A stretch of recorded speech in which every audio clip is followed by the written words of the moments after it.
Est-ce que vous faites partie de ces personnes qui depuis 1 an et demi attendent désespérément de pouvoir changer de vélo?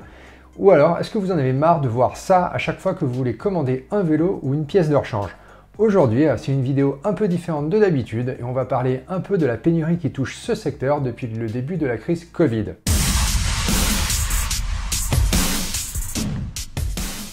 Depuis environ 18 mois, j'ai du mal à compter le nombre de produits en rapport avec le vélo que j'ai voulu acheter, où on m'a dit qu'il n'y en avait pour le moment plus de stock disponible et que lorsque je tentais de joindre les vendeurs pour avoir une idée du timing pour les disponibilités, soit je ne recevais aucune réponse, soit je recevais un message automatique du genre « Dû à un important volume de demandes, nous ne sommes pas en mesure de vous apporter une réponse ». Enfin, vous voyez le genre. Et en réalité, on se rend compte que depuis le début de la pandémie, il y a eu un véritable engouement des gens pour le cyclisme qui fait que les sociétés du secteur ont eu du mal à suivre le rythme et ne sont à l'heure actuelle toujours pas capables de faire face au retard accumulé et à la demande finalement continue des consommateurs. Donc voyons un petit peu les raisons qui peuvent expliquer tout ça avant de voir tout simplement quand est-ce qu'on pourra espérer un retour à la normale. Comme vous le savez, la pandémie a forcé les gens à se tourner davantage vers des activités extérieures, tout simplement parce que beaucoup d'activités qui étaient réalisées en intérieur étaient simplement impossibles, comme aller à la piscine ou aller à la salle de sport. Sans oublier aussi que les transports également ont été affectés par la crise et que les gens ont dû s'adapter en envisageant des moyens de transport alternatifs, que cela soit pour se rendre au travail, pour ce qu'ils pouvaient, ou bien tout simplement dans leur vie de tous les jours pour se déplacer. Et donc forcément, tout cela a contribué à créer un pic de demande qui était tout simplement inattendu et non planifié par les fournisseurs et les fabricants, ce qui s'est traduit par des épuisements de stock chez les marques et les revendeurs, mais aussi des difficultés à obtenir du nouveau stock, une certaine limitation dans la capacité des fournisseurs à obtenir tout simplement des nouveaux produits auprès des fabricants, qui eux-mêmes souvent avaient des difficultés tout simplement à obtenir les matières premières pour permettre la production. Et en termes de gamme, si naturellement les nouveaux cyclistes qui ont découvert le vélo durant la crise se sont typiquement tournés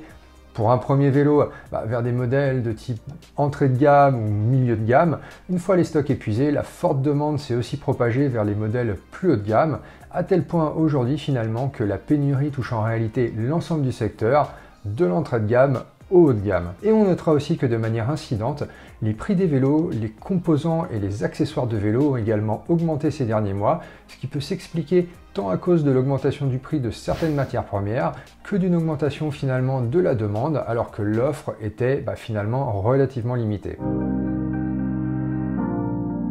Donc là, si la demande a clairement joué un rôle dans la pénurie actuelle, on peut se demander si elle en est la seule responsable, et forcément, vous aurez compris que selon moi, ce n'est pas le cas. Quand on parle d'offres, je fais référence ici aux produits qui sont directement disponibles en magasin, ceux qui sont disponibles en ligne, mais aussi ceux qui sont directement disponibles auprès des fabricants. Et on a vu qu'avec la crise, la chaîne d'approvisionnement a été mise à l'épreuve et au final, il en résulte que l'offre de produits, que cela soit vélo ou pièces détachées ou accessoires, n'était tout simplement pas prête à faire face à une telle demande. Alors plusieurs éléments peuvent expliquer ça. Tout d'abord, les différents confinements ont eux aussi affecté les disponibilités des matières premières qui ne pouvaient plus être extraites ou bien fabriquées du fait de la fermeture de nombreux sites et de nombreuses usines. Du coup, sans matières premières, impossible pour les fabricants de produire les pièces nécessaires. Et à cause de la fermeture des usines également chez les fabricants et des chaînes d'assemblage, même si les pièces étaient disponibles, on avait en réalité une impossibilité de respecter les délais de livraison. Ensuite,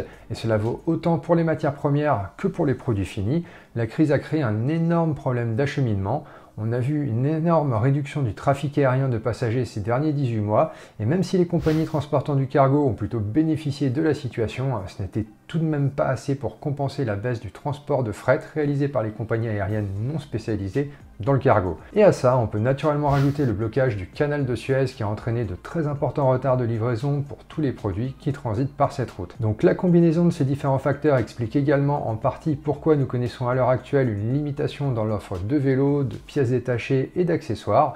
surtout lorsque l'on sait qu'un vélo est en réalité composé de très nombreuses pièces et que le retard dans la production et l'acheminement de n'importe laquelle de ces pièces, même la plus petite, va tout simplement bloquer la livraison du vélo tout entier. Malheureusement, il est très difficile de savoir à quel moment nous pourrons retrouver un niveau de disponibilité des vélos et des pièces détachées qui soit comme ce que l'on connaissait avant la crise.